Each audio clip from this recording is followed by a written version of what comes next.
How far would you go in the pursuit of what you felt was a perfect physique? Health experts are warning that an increasing number of Scots, particularly men over 35, are willing to go too far, taking potentially life-risking steps through the use of unregulated steroids. And there's concern that much of it is being fueled by social media, with its claims of quick and guaranteed fitness results. Ollie Dickinson has been investigating. This room, not far from Glasgow city centre, is at the front line of tackling Scotland's complex relationship with these performance-enhancing drugs like steroids, human growth hormone and peptides. For years associated with the dark corners of shady gyms and elite bodybuilders, they're now being pushed hard in the mainstream, with social media at its heart. We do see people coming into the clinic and they'll show us pictures from social media and say, this is my overall aim, I want to get looking like this person. You know, so I've no doubt that the images in social media and what's portrayed is certainly driving a lot of people's expectations. Many of these substances are made in underground labs, unregulated and untested. They almost always have severe side effects, from debilitating acne that can become infected to the development of breast tissue that has to be surgically removed. There might be a nice shiny product where a scratch panel or hologram are actually made in an underground lab. It may be a totally different substance that's in the ampule or vial than is advertised in the label. Or the milligrams per millilitre may be totally different than advertised as well. The majority of the complications and side effects we see are actually post-cycle. You know, they often have no energy, feel very down, bordering on depression.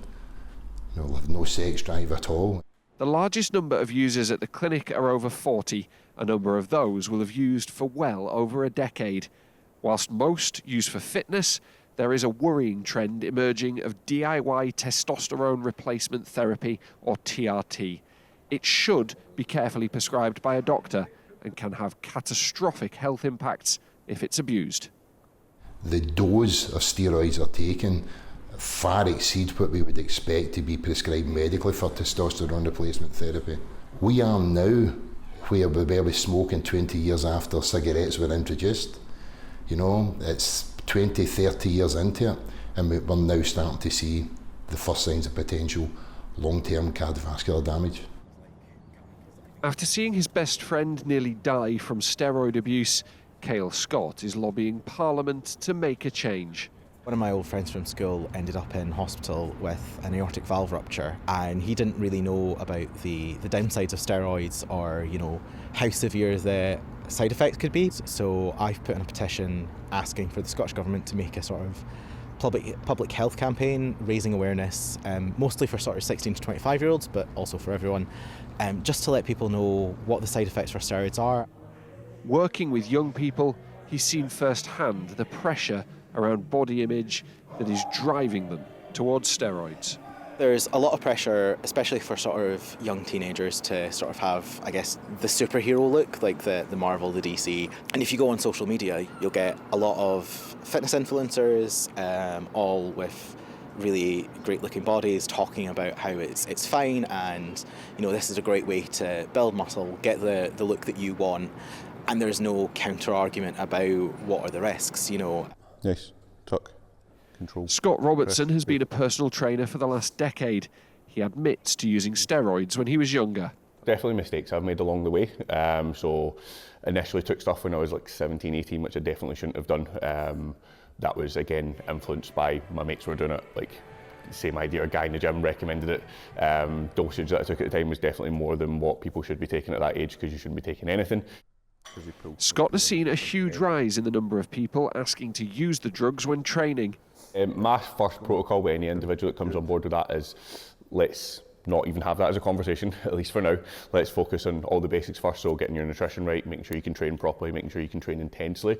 It's something I'll coach clients on if it's something they're adamant they want to go down, because I'd rather they at least do it safely if I can't persuade them just to stay away from that as well. So it's something I need to be a little bit more aware of and make people comfortable that if they are taking these kind of drugs, that they can tell me that, so I can get them into a more safer position. But he accepts in an industry driven by results, not all have the same view.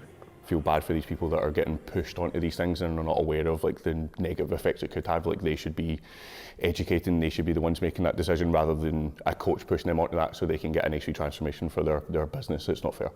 Steroids are a Class C drug, but having them for personal use isn't illegal. And as they move further into the mainstream, the calls for education and awareness around their impact are growing.